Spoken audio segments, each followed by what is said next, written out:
Right. Good morning, everybody. I'd like to thank the organizing committee for inviting me to this conference.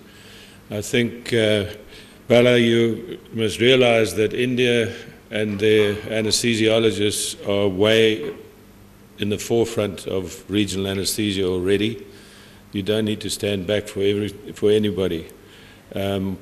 Certainly the papers that I read coming out of India are very impressive. So a word of encouragement, or rather just of support, in that I believe that Indian regional anesthesia is way ahead of most parts of the world.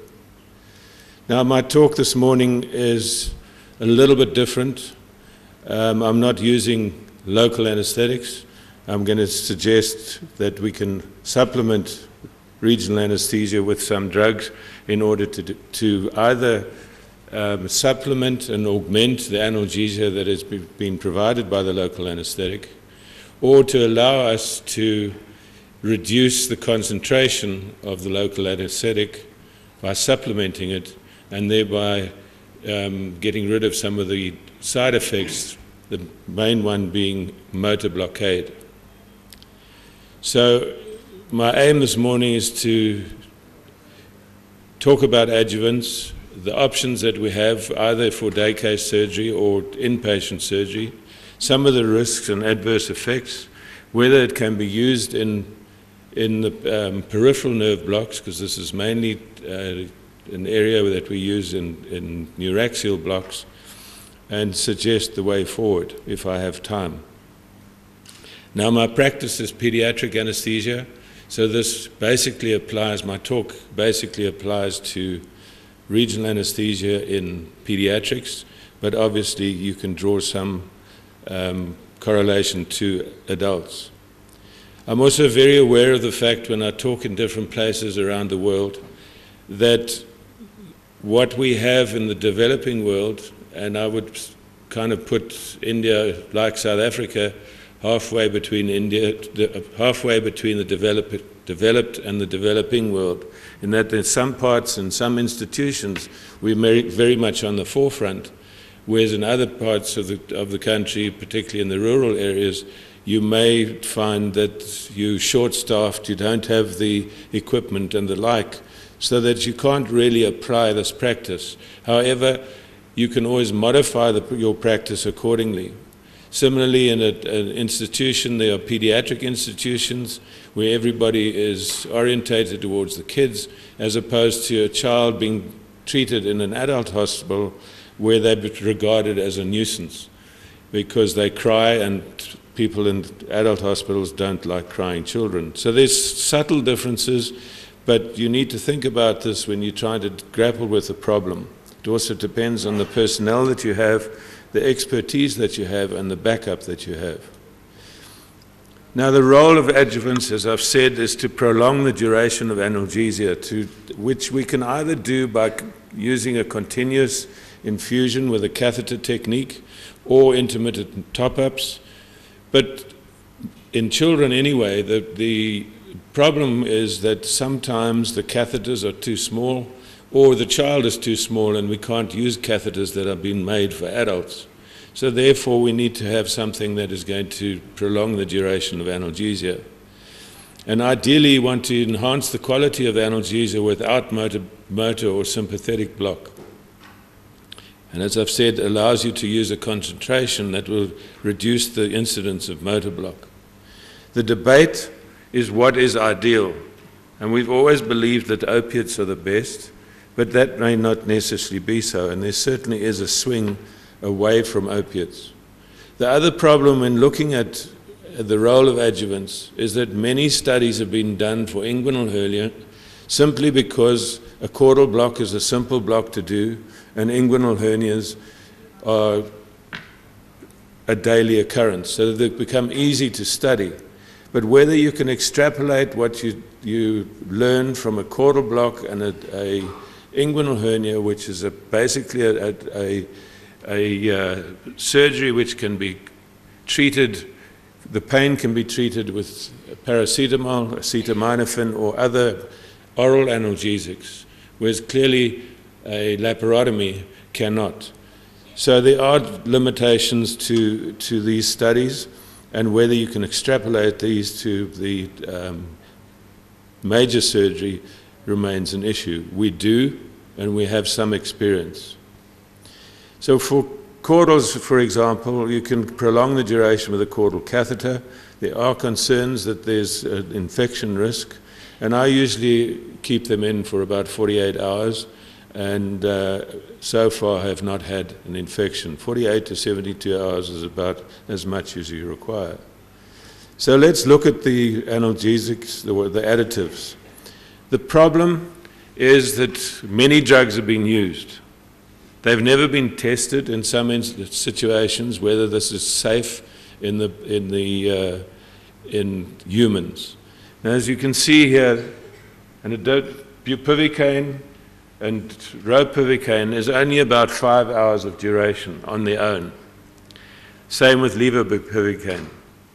Now, if you add epinephrine, it depends on what age you're doing it. In a neonate, you can almost double the duration of action, whereas in an adult, it doesn't really make much difference. You're looking at possibly about 10%. Morphine at 30 to 50 mics, although we should rather go for the 30 mics, you're looking at up to 24 hours. But then in that situation, you're very lucky. It's usually about 12 hours, and it's usually a BD dose given neuraxially. Fentanyl on its own as a single shot has no increase in duration of action. So it's basically a waste of time using the lipophilic agents. Ketamine, on the other hand, will push it out to about 15 hours. Clonidine, there's a competition depending on which article you read. Clonidine and ketamine fall into much the same ballpark, but ketamine is seems to be a little bit longer in duration.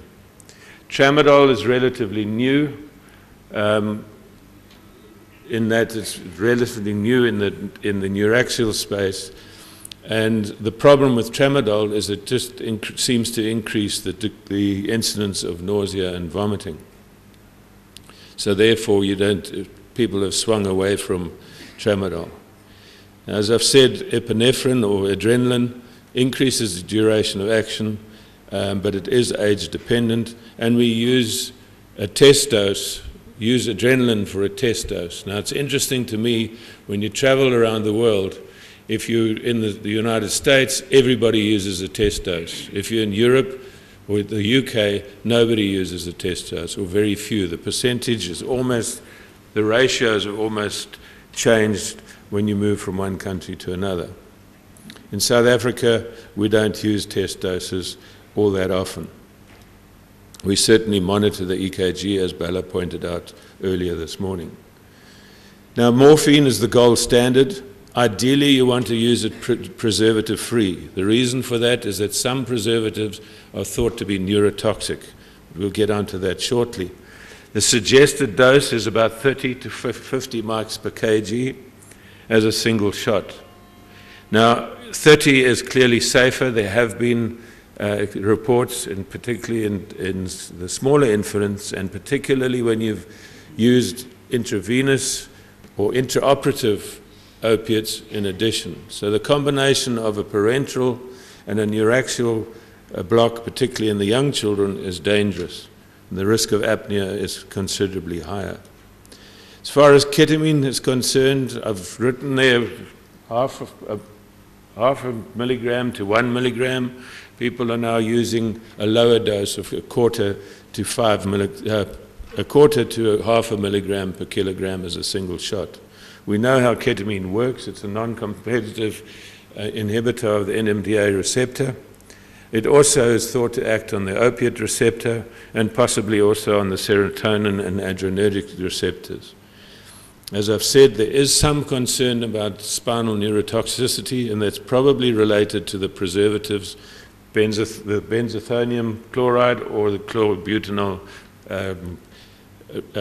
preservatives that are in the ampule. So you prefer to use the preservative-free agent or the S-ketamine, which comes preservative-free.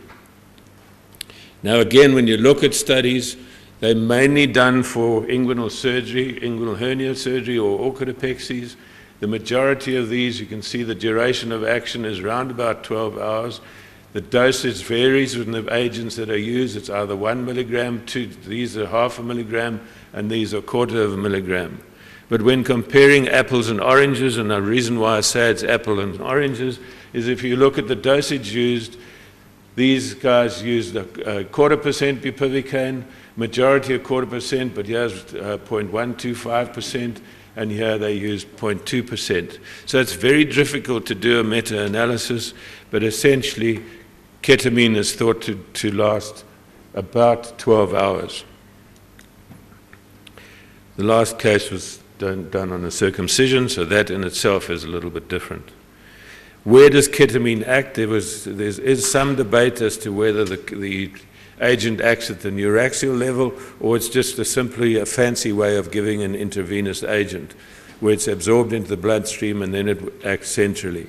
But this clearly shows that by giving what they did in this study, they gave ketamine with the bupivacaine, and that showed to give you 10 hours of analgesia.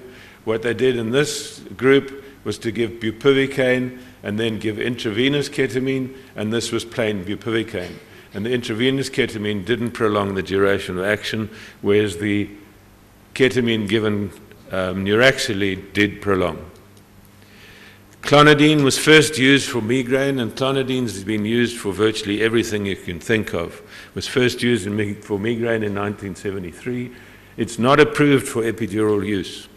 So you are using it off-label if you use it, but it's becoming more and more popular, as Bella pointed out yesterday. It's a direct alpha-2 agonist and has both pre- and post-synaptic effects. Its effect is determined by CSF concentration, and there have been studies that have looked at the concentration. The side effect looked at the CSF concentration. The side effect profile depends on your dosage. There have been some reports of hypotension and bradycardia, some with sedation, and there have been some respiratory arrest or some obstructive apneas and desaturation in the younger kiddies, particularly neonates. Having said that, there were three reported cases where they had a dilution error, and they gave 100 times as much, basically 100 times too much clonidine in the epidural space, but there were no side effects or no issues with that particular problem. So clonidine seems to be pretty safe. The duration of action, again, when you look at the studies, these are different dosages. When you look at the studies, they've used all sorts of different concentrations of local anesthetic, and it does confuse the picture. So if you use a big dose, you're going to get a longer duration of action. I'm not sure what Jamali did, because he seems to be very effective. And another issue is, therefore, has been what pain scores that you use, and some have used pain scores interchangeably, which you clearly cannot. The pain scores that are applicable for small infants, toddlers, school-going children, are not interchangeable. However, some studies have done that. And this is the only one that is not an inguinal surgery. It's the femoral osteotomy in Lee's group. So which is better, clonidine or esketamine? It seems that clonidine came out in this particular study, came out better at 2 mics per kilo, which is quite high. We're now using 1 mic per kilo. Tramadol I've touched on, and in the context of time, I'm going to skip out of this. Other adjuvants, midazolam, neostigmine, and buprenorphine. Midazolam probably just gives a little bit of sedation. It doesn't prolong the duration of analgesia. It increases nausea and vomiting. Similarly, neostigmine increases the degree of nausea and vomiting. Buprenorphine, the trial was stopped because of the higher incidence of nausea and vomiting that the patients had. So as far as these agents are concerned, I would not use any of them in the epidural space. Given a choice, I would probably go with ketamine with clonidine first, ketamine second, and morphine.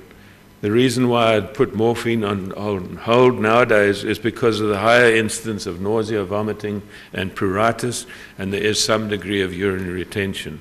These are not issues with ketamine, and they're not major issues with clonidine or with ketamine. So with that in mind, I'm going to stop there because my time has run out. Use adjuvants with caution. Use it where applicable in your practice. I would not use adjuvants for day case surgery. It's not worth the risk, but I would certainly use adjuvants in the hospital setting. I thank you for your attention.